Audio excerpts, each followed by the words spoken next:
You know, I was just thinking from like every, how can I say, anytime in our history where we, we try to move forward, there's people of our own color that sometimes hold us back. A lot of people, we call them coons, Uncle Toms, and all that other stuff, yada, yada, yada, yada.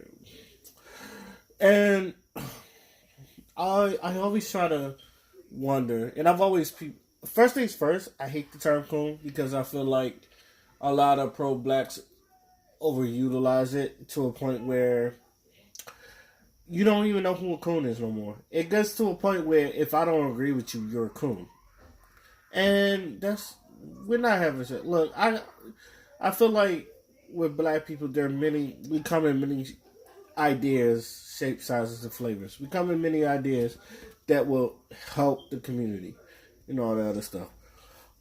But if you ask me who are really coons, I will not. I will not lie. I know a couple like Sheriff David Clark, um, Jesse Lee Peterson, Charles Barkley. I like Charles Barkley, but yeah, that boy a coon. Steve Harvey. The thing about Steve Harvey, a lot of people call him a coon, um, but the thing, he soft you. The thing about Steve Harvey, he soft you, and this is where the point where I'm getting at is some of the people like I don't want to really call them a coon, but they will soft shoot. A lot. The same thing when people say about Stephen A. Smith. They say Stephen A. Smith is a coon. I don't think he's a coon. Has he soft shoot? Yeah, because he knows where his money's at. How do we? Now I was like, one thing about the Haitian Revolution is like anybody that was against them, they killed them. They killed them off. All right.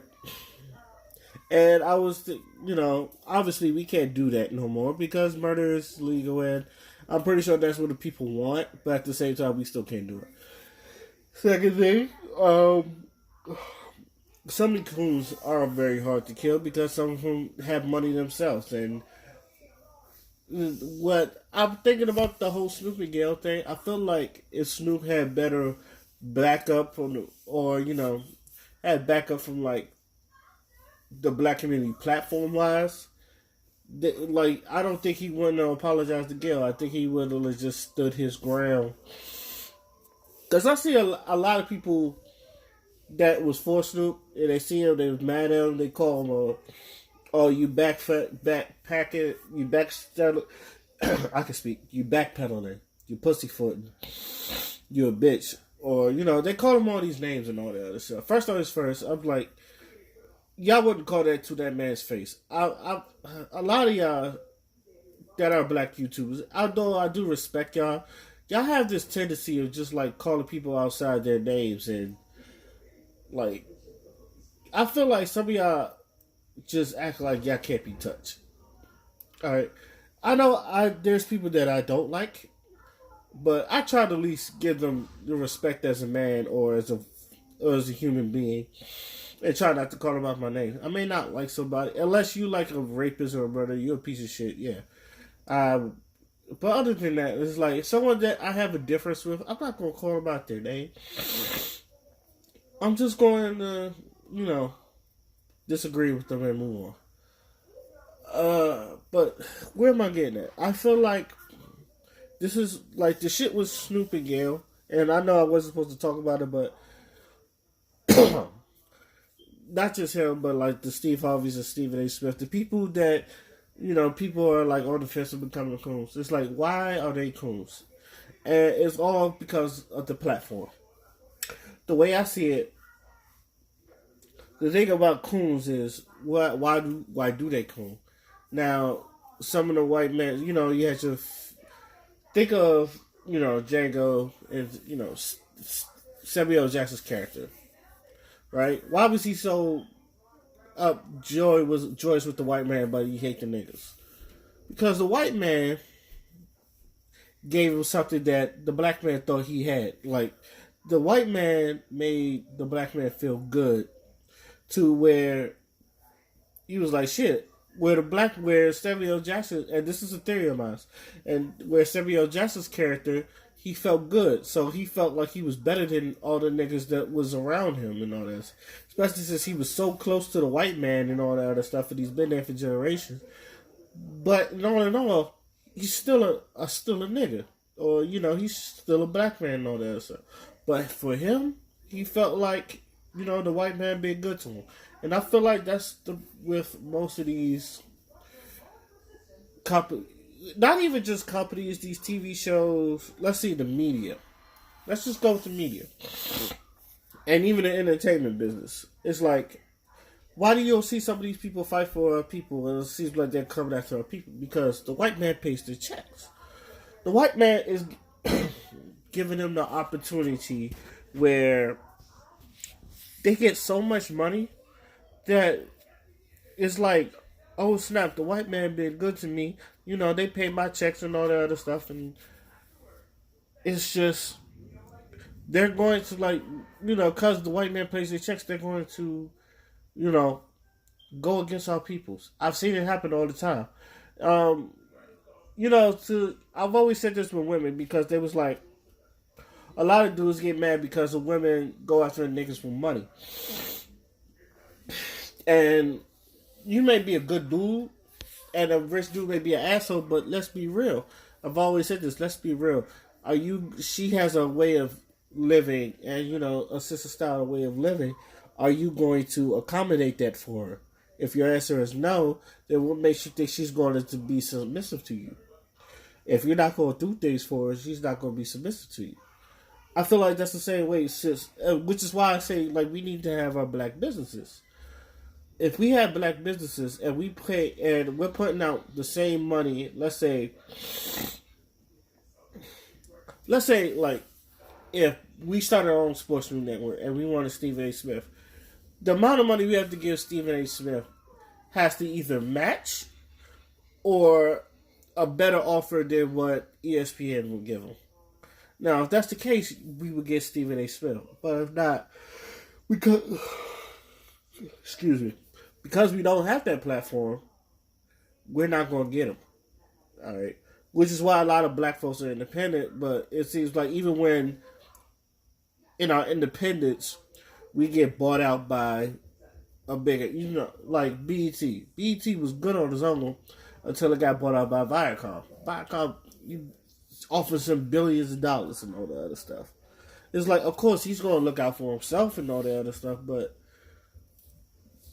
BET could have been like a staple better than it was, because after, BET got bought up by Viacom, I feel like, everything went to shit. And now BET is like, nobody wants to go there except Tyler Perry and Lena Waithe.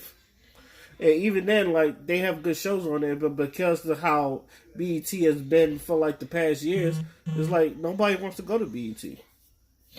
It's the same thing. It's like, how do we get these, first things first, it's like, do we really want these coons on our side? I think some of them have something to offer us, but maybe not everybody. I think people, and then I feel like not all of them is going to go to us anyway. I feel like some people just going to lick the white man's boots. It's just like, the white man's been good to me, but I feel like there's just people in there that, that are for black people, but, the white man pays their checks. And as long as they're paying their checks and all that other stuff, I feel like they're not going to say, fuck you, whitey. Not that I want people to say, fuck you, whitey, but it's like, it's going to be harder for them to go to their business where they're getting paid to you coming over here and we barely have shit started for us. In conclusion, it's like, how do we get rid of coons, or how do we get coons on our black side, on the back artois side?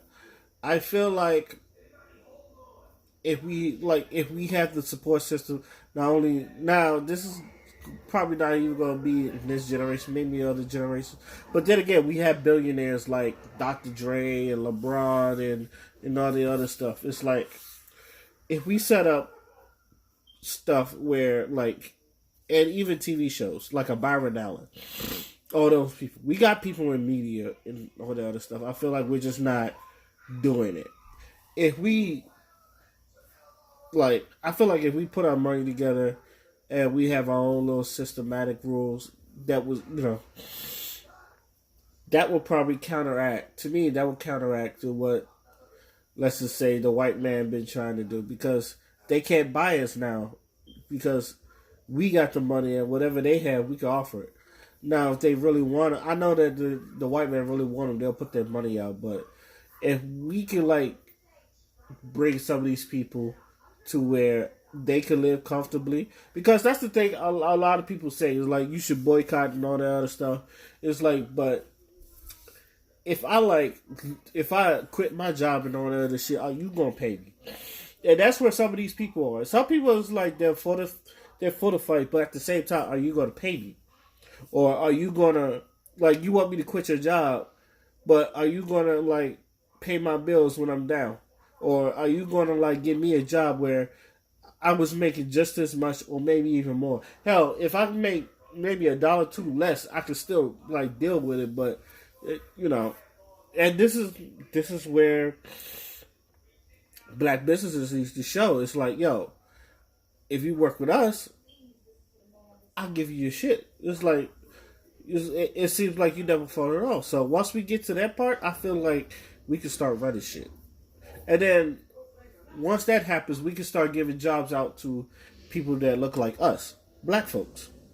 Because I feel like the more businesses we'll have, and then, like, we'll be in a position where we can, like, be like the Jews or the Asians. It's like, when anybody needs a job, it's like, yo, I know a guy. You go over here and he'll get you a job and all that stuff. Just like how the Asians and the Jews do. I feel like that's our next step. So let me know what y'all think. I'm just rambling on, but this was on my mind. So if y'all think this is good, let me know. If not, I would like to hear your ideas, because we're all about brainstorming over here. So with that being said, my name is Oskino Falana, and I'm out. Peace.